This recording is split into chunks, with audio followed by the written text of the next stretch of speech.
Good evening, everyone. It is Monday, my favorite day of the week.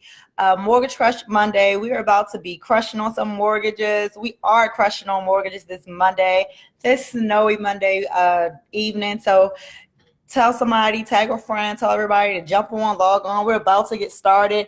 I have a couple of things I want to talk about. And you guys, everything that I bring back during the week is always a result of just, conversations with everybody, with different clients, different deals, questions that I get. So I'm always happy just to bring them back with you all and share. Welcome, Dorothy. Welcome, Brandon. Welcome, Caesar and Bria. We're crushing on mortgages, you guys. It is the real MCM, Mortgage Crush Monday. What else is it to do on a Monday other than crush on a mortgage? So we're going to jump right in. As always, you can listen to the playback or watch the recording and email me with any questions. You can always email me, contact me. My information is public so that people can reach out to me. So let's get started. What I wanted to talk about today, and some of you may experience this or some of you may actually feel this way. What I am finding out is that a lot of people are not confident about their ability to become a homeowner. Even on the selling side, there are a lot of sellers who are not confident or sure if they can resell their home. Maybe their home needs some work. Maybe they've been in a long time, maybe refied out a couple of times. So they're unsure if they can actually sell their home.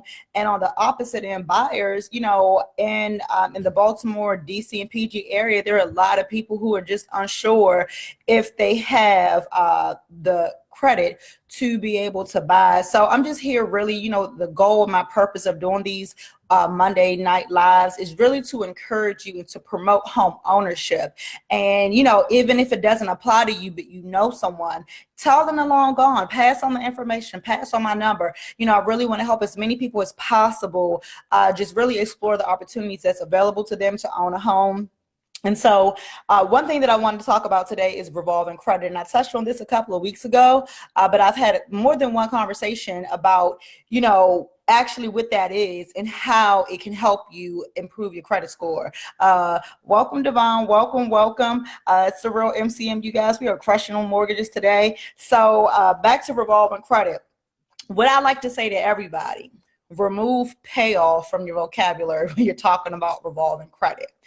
Revolving credit is exactly that. It's like a revolving door. It's supposed to be an amount of credit that's extended to you that you pay off in increments or pay down in increments, and then they re-extend the credit to you. So it's a revolving door, in and out, in and out. When you have revolving credit, you're able to establish a long-term relationship with a lender and show that you are able to pay as agreed, right? That's a very important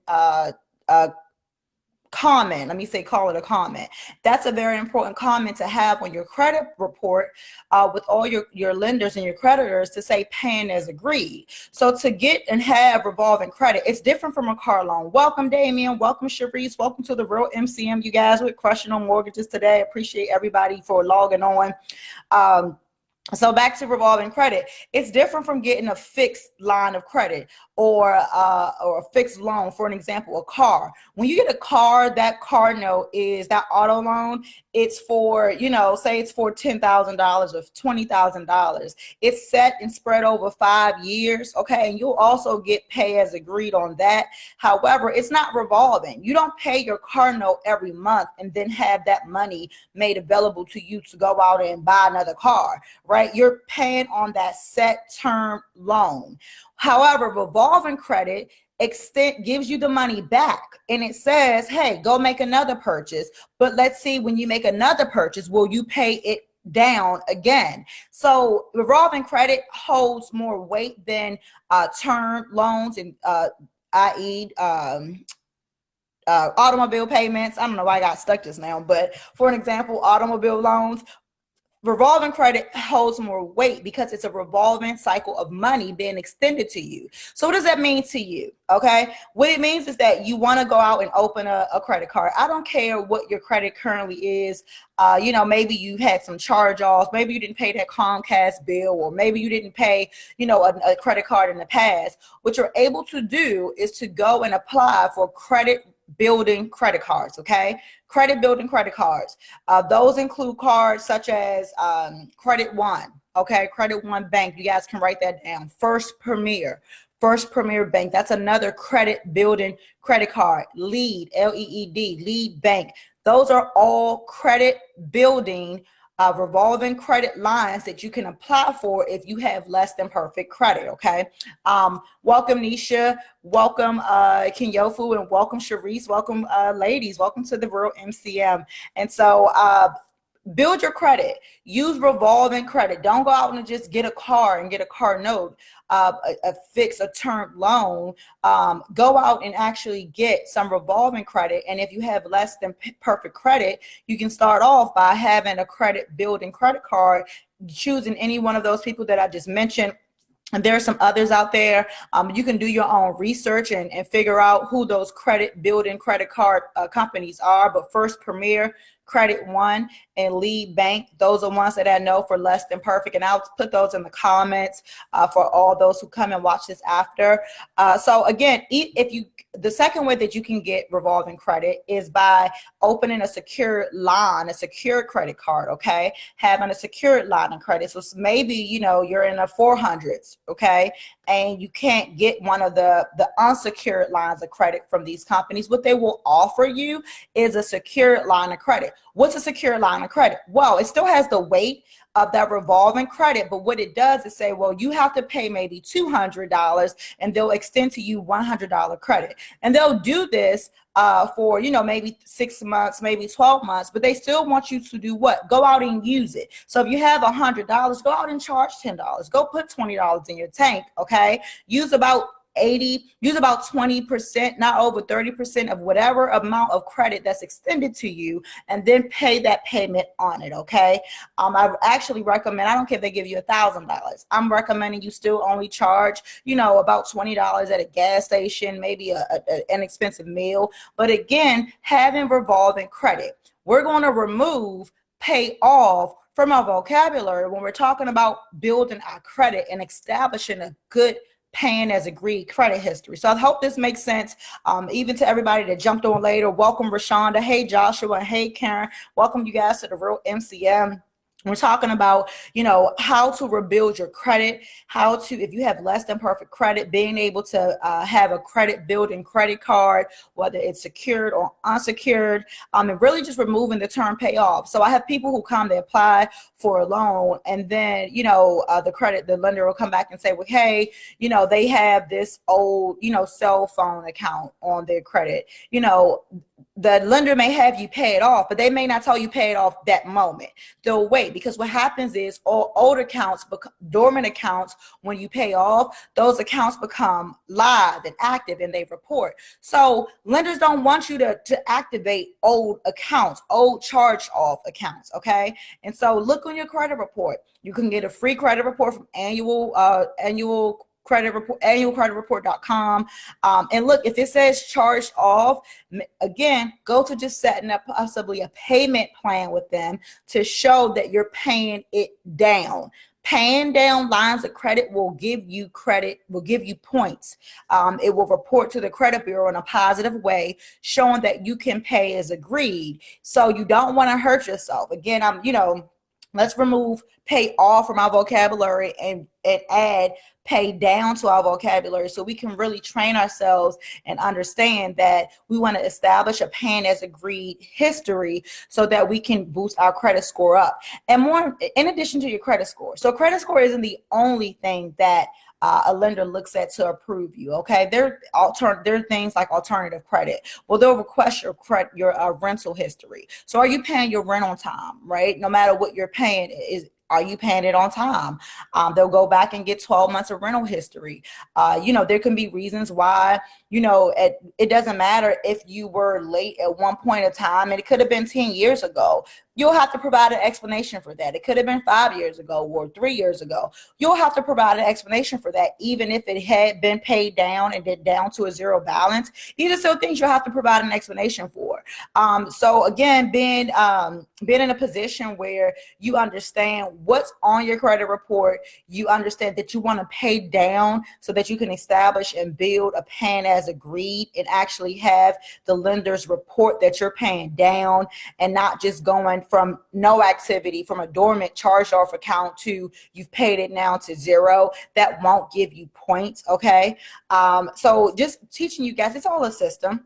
You guys know your FICO score is available for free with most banks nowadays. They've added, your FICO score, but you actually have 3 separate reports, Experian, Equifax, and TransUnion. So really being current and knowing what your score is for each account and knowing that the mortgage lender will use your middle score. So being aware of that, and these are just some tricks of the trade to help you really not have to go out and pay for credit repair service, but really do some work on your own if you're willing to, so that you can get your score where you want it to be. Some other activities, some other things I wanted to talk about, and when your credit card payments. I had a gentleman tell me, that his card was due on the 17th of the month. Well, I said to him, that's due on. You can pay these bills before they're due. It doesn't hurt you. If you have a credit card and you only have to pay them $25 to $50 a month, budget to pay it in advance. He had a couple of times where he was late, well, more than a couple, but he had several times that he was late. So being able to, not put yourself in a position that you're late just because the due by date or the due on date. You can pay this stuff ahead of time, you guys. And it's better for your history and for the reporting on your end. And so, he didn't even know that he could pay it in advance. He thought that he had to pay on that date. And when he forgot, he forgot. So some people just don't even know that, due by or due on, it allows you to pay in advance. So it's okay to pay these, these revolving accounts in advance so that you can build your credit.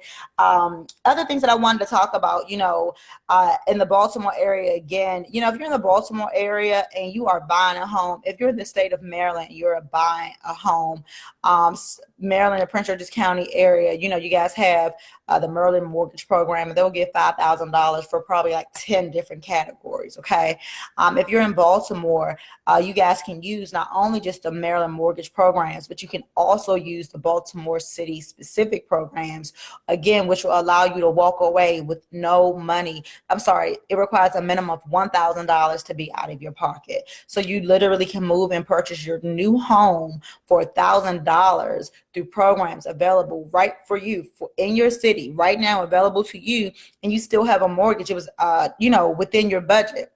And a lot of people, if you're in Baltimore, you're paying rent, you're paying between $1,000 and $1,300. Well, guess what? You can get a mortgage. You can get a 3-bedroom, 2-bath, 4-bedroom, sometime, single family home or row house, and only be paying, $1,100. That's unheard of in the PG marketplace. That's undreamable, unbelievable in the DC marketplace. So this is my outlook on it. If you're in the Baltimore City area, you've been employed for 2 years in the same field of work. If you've been a hairdresser for 2 years, if you've been an administrative assistant for 2 years, whatever you've been for the past 2 years, there's literally no reason why you're not a homeowner. Absolutely not. There's too much money available to you all to not own a home. And because of the price point of your homes, you have the ability to pay equal or less than in mortgage than you do currently in your rents. So Baltimore City marketplace, I'm having a serious talk with you on why are you currently renting? What are you going to do this year to make this be the last year that you rent? Credit can be repaired and fixed, honestly, within 3 to 6 months for everybody, right? There's some exceptions. If you have a bankruptcy, if you have a foreclosure, on your credit report, those require 2 years. But outside of that, the average person, their credit report, your credit can be fixed within 3 to 6 months. There's no point in Baltimore City for anyone that has a 2-year work history, you filed taxes for the past 2 years, to be able to not own a home. Okay. Hey Sean, welcome, and hey Todd, welcome you guys to Mortgage Crush Monday. So thank you guys for joining, for logging in, and just getting this information. I'm super excited to always share this with you. Welcome Ashley, welcome you guys to the Real MCM. And so I'm back on Baltimore because I'm having this, if you look from my perspective, to work in the Prince George's marketplace, to work in the DC marketplace, and then come to the Baltimore marketplace and work in the Baltimore marketplace, there's absolutely zero reasons why you guys do not own a home. You can own a 3-bedroom, a 4-bedroom row home, or a single family in a nice neighborhood for $1,300 or less. I mean, I have people right now who make only $13 and $14 an hour, and they're buying a home. Okay, that is unheard of in the PG marketplace. Okay, PG, you're gonna have to go 4 or 5 minimum, even with the mortgage, the Maryland mortgage program, the money that's available for the Maryland marketplace, for the Prince George's marketplace. But Baltimore City, you guys have no excuse. So this is one of those like wake up talks. This is a real tough talk. You need to own. Period. If you have a job for 2 years, you need to own. If you've been working for 2 years, I don't care if you switch the name of who you work for, but you're still doing the same thing or close, you need to call me. We need to see what we need to do to get you in a home. We talk about our community changing and building up the community and buying the block. Well, you can't buy the block if you're all renters. If everybody's a renter, if there's nobody in your family or in your circle who's stepping out to buy, everybody will forever be a renter. And what's going to happen is the same thing that happened in DC. You're going to see the neighborhood change around you, constantly change around you. You guys already see it. So what does that mean for you? You're going to get pushed out or get pushed into a very small area where people that look like you live. Okay. And the rest of Baltimore will be occupied by people that don't look like you.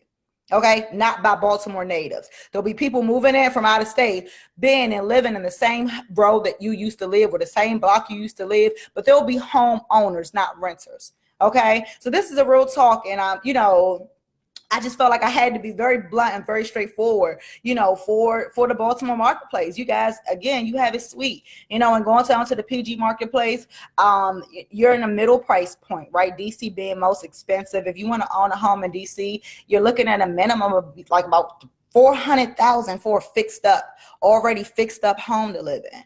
Baltimore can't even imagine. I'm talking about $400,000. They're like, no, we can't do that.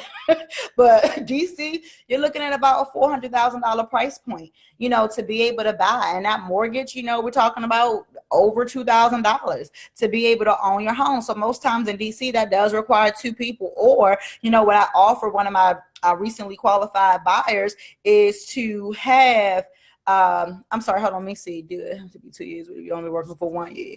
Well, if you've only been working for 1 year and it's been 12 months consistently, I do have a lender who can do 1 year, who can approve you with 1 year. Okay, so text me 301-537-8887. I guess I'm letting you can find my number anywhere. It doesn't matter, but text me Ashley. Let's talk after this, and I'll connect you with him and see where you are and what you need to be. The criteria changes a little bit on credit score and stuff like that. If you only do 1 year, but he can approve you. Okay. So back to what I was saying. So for DC, let me offer you guys some alternatives, right? So you don't want to get pushed out of DC either, right? DC natives. So what you guys can do is you can buy a home, but consider renting out your basement, or you can buy a multi-unit, where it's two townhouses, really, right? They call it multi-unit because it's 2 separate entrances, 2 separate electric energy hookups, right? Well, you can rent out one and you occupy the other. Let's do that, right? Because you have to be able to pay this $2,000 plus mortgage, in DC if you want to own. So if you check the check, you can't necessarily afford, that's not sustainable, even if you get approved on paper. So let me tell you guys, you all will get approved for a much higher amount than you are comfortable paying. Okay, because lenders look at your gross income. They don't look at what you bring home, meaning your net, post your taxes, after deductions from your insurance. They don't look at that. They look at your gross. So if the employer says, okay, you make 60,000, they're going to calculate and approve you based on 60,000. Okay. But it doesn't mean you have to take it. So don't get fooled into that. Welcome, Clarence. Welcome, Eddie. And welcome, Jaquetta. Hey, you guys, we're crushing on mortgage. This is the real MCM. And so something in our areas. Sean, which area is that? You got to tell me what area. So if not DC, then when we talking about PG, to be able to do the same thing, let me know a little bit more what you're asking me specifically, so I can answer you, give you the right response. So, but the same thing can be done in PG which can be done in DC, where you can get a multi-unit, you can get, and rent out the other occupying building or occupy the attached unit. Make that rental income, get yourself some passive income. It's absolutely okay. You don't have to just buy a home. This isn't the old way that our parents used to, or grandparents, if they owned. My grandparents didn't own. My mom was the first generation on her side to own. So I see your Forestville and Capitol Heights. Yeah, definitely. You definitely can do a multi-unit in the areas in PG and Largo, Capitol Heights can do a multi-unit where you occupy one and the other one you're able to rent out to get yourself some passive income. I have someone else, he bought a home in DC, but he rented out his basement. He end up getting a full bath put in the basement so he can rent out his basement. He did a shared kitchen space, but he has a separate entrance, and the basement person has their own bathroom. So two guys, they really just share the kitchen, which is, neither are like cook, master chefs. So it works. But don't think that you have to go into this home, especially if if your living situation allows it. Even if it is just a single dwelling and not a multi-dwelling, think about being able to get you some rental income to offset those costs. It's getting more expensive, and our incomes are not growing as quick as the market's growing. Okay, I am aware of that. There's DC. If a job pays you, like I said, 60 to 70,000, they'll approve you for that $400,000, but it doesn't mean that you're comfortable paying it, that's a reality for you. It may take your whole entire check just to pay the mortgage. Okay. So to be able to offset it, be able to think outside of the box and think about being able to get rental income, or even coming in the gate. If I can find you guys a multi-unit or a basement with a separate interest already, a single family home with a basement with the separate interest, let's do it. Let's go in it thinking smart so that you can get something that you can sustain. It's not about just buying, but it's about keeping. Okay. I don't want anyone to get in a home and then 12 months, you can't pay. Absolutely not. So let's think on the front end and just be open-minded. Okay. Jaquetta, I'm also looking for another property. Absolutely. It's about multiple properties at once. Okay. So if you're trying to buy multiple properties at once, you just got to qualify for financially. Okay, that's the big thing. Or if you go, the one you'll reside in, you'll go that traditional route of getting an FHA loan. The second one, you can look at some options of being able to get some, because then you have to go conventional. You'll have to put a bigger down payment. So your first one, the home you're going to live in, you can put down 3.5%. That's you can go Freddie Mae or Fannie Mae, but it's FHA lending, right? But anytime you buy more than one residence, right? I can't think of the exact distance, right? But within a certain proximity, they will treat you as an investor. So you'll have to do between 5 to 10% down. Okay. They won't allow you to own two homes because they know you don't occupy both. So if the second is a business, you're going to have to put down 10%. But fortunate for you, if you're in the Baltimore area, and you're able to find something, 30,000, 40,000, maybe you can do a rehab loan. That 10% won't actually hurt. Won't hurt you. It won't be a huge amount. Okay. Unlike if you're in, PG and you're opening up getting a second property and they want 10% of, 200 or 300,000, talking about 20, 30,000. You can find something in Baltimore for 30 or 40 to open up and use as the assisted living or shelter that you're talking about, Jaquetta. So I hope that answered that. Thank you guys. I appreciate y'all questions. You know, a lot of times people won't here quiet, and I'm like, why is everybody so shy? And they inbox me after. But welcome, Paul, and welcome, Stuart, and welcome, Britt, and welcome you guys for Crushing on Mortgages. Keep bringing the questions. Tax time is literally around the corner. And do you know that 30 days from that, like 75% of the people who got taxes won't have any money, won't have any saved, and can't pick up anything and show what they purchased. I'm just saying, give yourself a chance to pay, to reallocate your rent money and turn it into a mortgage, to be able to have something that you can leave to your children, something that you can own, that you can build equity in, okay? Oh, absolutely, Sean. You are so welcome for the info. Definitely, you can inbox me your number. I'll reach out to you. I'll look for some multifamily and just, we can talk and really find out, see what's a good fit for you. Okay. So absolutely. And you're welcome as well, Jaquetta. You are so welcome. Anytime. And let's look at you getting your first one. Let's start with the one you want to reside in. And see, can we get you approved and pre-approved for that? And just really see, let's just make a game plan. If, you guys are, if we're able to get lenders will pull your credit for free and give you the plan 3, 6, or 12 months to show you what you need to do for your credit, and it's free. All you got to do is take the plan and run it. It's like football, right? If the coach called a play, what the players got to do, just run it, and you'll have success. You guys, you'll score the touchdown and be able to purchase your first home or your multi-unit property, get you some rental income, everything that you guys want to do. Like, we can do it. We just have to have the discipline to do what we need to do. Absolutely. A better mindset is absolutely the first goal. Absolutely. So for everybody from Baltimore that watches this today, yes, it was a hard conversation because we definitely need to get your mindset just shift to saying, why am I paying rent? For what? Why am I spending $1,000 on rent? Why am I spending $1,100 when I'm telling you, you can own for that amount in a good neighborhood? Okay. Welcome, Auntie. Welcome, Joyce McIntyre. That's my aunt, you guys. Thank you for logging in today, Auntie. What if your credit not good? Then we're gonna go about fixing it. We're gonna get a free credit evaluation for you. I'm gonna send you some personal information that I need, and then I'll send that over to Daniel Pete. He couldn't join us this evening with Apex Mortgage, and he'll pull all your information and he'll give you the game plan. That's the first step: getting your credit pulled by a lender, by the person who's going to lend you the money, and then Daniel will tell you exactly what you need to do, and then you'll go. And then it's up to you to follow the steps so that it's fixed. Okay. This is not, the pay some money to get your credit fixed. He doesn't do that. He's a lender who can lend you money. And so he's going to pull it at no cost to you and then tell you exactly what it is that you need to do. Okay. And Jaquetta, it's okay. You can absolutely. I look forward, ladies, to you guys sending me messages, and you as well, Sean, and anybody else. Reach out to me. I am ready too. It is like 2019. We about to all get some money. When the W-2, you about to get some money back. Let's just put it to good use. Let's make this a different year. And let's just be homeowners, like flat out. So thank you guys for tuning in. And that's all for me. You can inbox me, call me. And I look forward to talking to you, Sean, Ashley, and Jaquetta after this. So have a great evening, you guys, and I'll see you next week.